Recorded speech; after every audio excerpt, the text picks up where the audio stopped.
담적병의 단계별 치료 과정을 알려드립니다.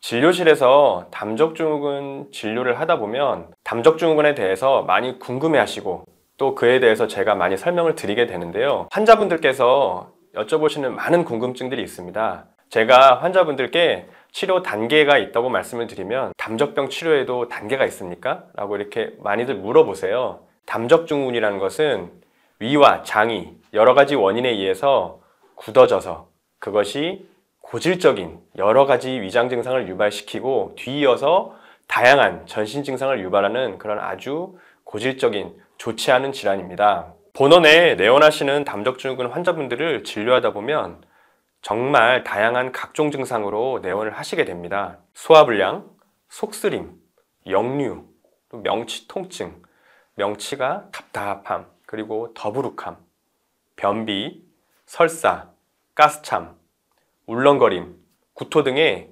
다양한 위장 증상은 기본적으로 가시고 계신 분들이 많죠. 그런데 위장 증상만 있을까요? 그렇지 않습니다.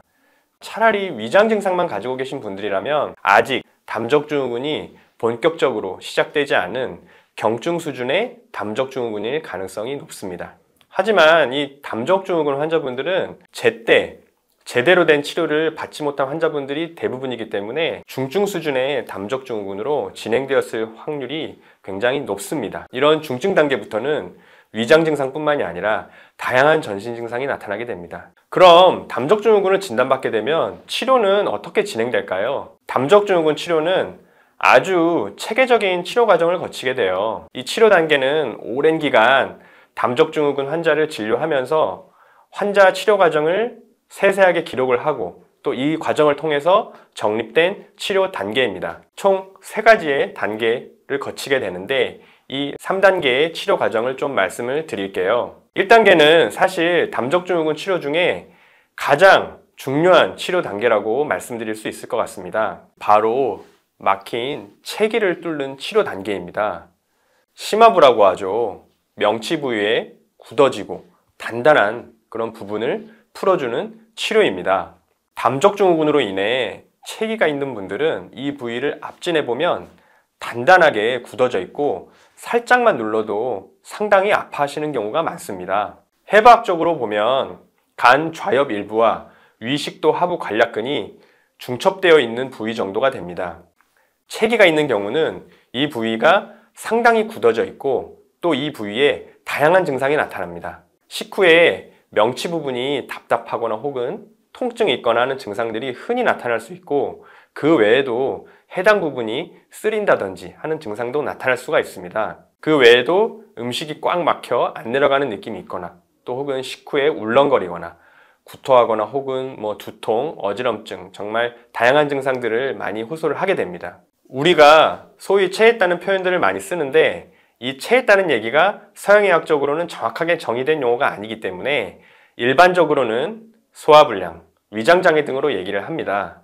하지만 체했다는 증상 자체는 빈번하게 임상에서 확인할 수 있는 부분이기 때문에 엄밀하게 그 의학적 용어의 정의를 따지기보다는 편의상 이해하시면 되겠습니다. 모든 환자들이 그런 건 아니지만 이 1단계 치료를 성공적으로 잘 완료하느냐가 담적증후군의 전체 치료 과정을 결정한다고 봐도 과언이 아닐 정도로 임상 현장에서 그 중요성을 항상 느끼고 있습니다. 이 굳어진 부분을 푸는 1단계 치료를 진행하면 명치 부분이 부드럽게 풀리게 되고 그와 동반하여 관련된 체기 증상들은 대부분 호전됩니다. 이 1단계 치료는 담적 치료에서 가장 중요하며 환자마다 차이는 있지만 짧게는 2주, 평균적으로는 3, 4주, 또 길게는 4주 내지 그 이상의 치료 기간이 소요될 수도 있어요. 환자에 따라 체기가 얼마나 심한지 또는 담적이 얼마나 심한지 그리고 집중적으로 이 담적 치료를 잘 진행하느냐에 따라 치료 기간은 환자별로 상이할 수가 있습니다. 1단계의 증상과 담적이 심하여 일상생활이 어려울 정도로 고생하시는 분들은 입원 집중치료가 권장이 되는데 입원 치료를 진행하면 확실히 치료의 효과가 높아지고 기간이 단축되는 효과가 있습니다. 입원 치료 기간은 바로 이 1단계 치료를 잘 마무리하는 것을 목표로 치료를 진행을 하게 됩니다.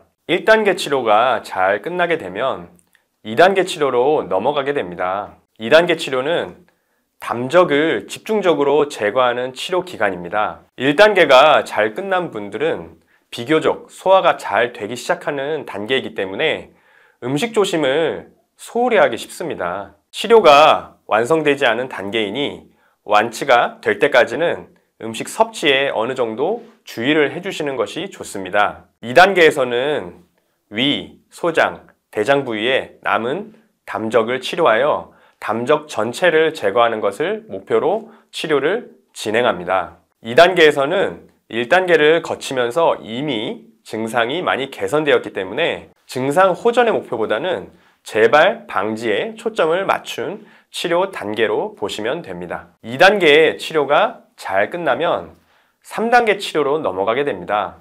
이 3단계 치료는 담적이 다 치료된 환자들이 증상이 남아있는 경우 위, 심장 등을 강화하기 위해 약물을 추가적으로 복용하는 단계입니다. 대개의 환자분들은 담적이 잘 치료되면 증상이 거의 소실되기 때문에 치료가 잘 끝나지만 원래 위장이 약한 분들은 담적이 잘 치료되어도 증상이 남아있는 경우가 많습니다. 많은 수의 환자분들이 2단계의 치료 과정만 잘 거치셔도 치료가 마무리되지만 고질적이고 심한 분들은 3단계까지 가는 경우들도 많습니다. 치료 단계를 거치면서 이러한 3단계의 치료 진행 여부를 결정하게 됩니다. 3단계의 담적 치료가 끝나면 식습관, 생활습관, 스트레스 등을 잘 관리해 주시면 고질적인 위장병은 재발되지 않고 건강한 생활을 누리실 수 있게 됩니다.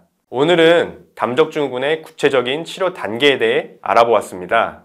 이러한 3단계의 치료 단계를 차근차근 잘 거쳐서 담적증후군을 잘 치료하신다면 건강한 삶을 다시 누리실 수 있게 될 것입니다. 오늘 영상 시청해 주셔서 감사합니다.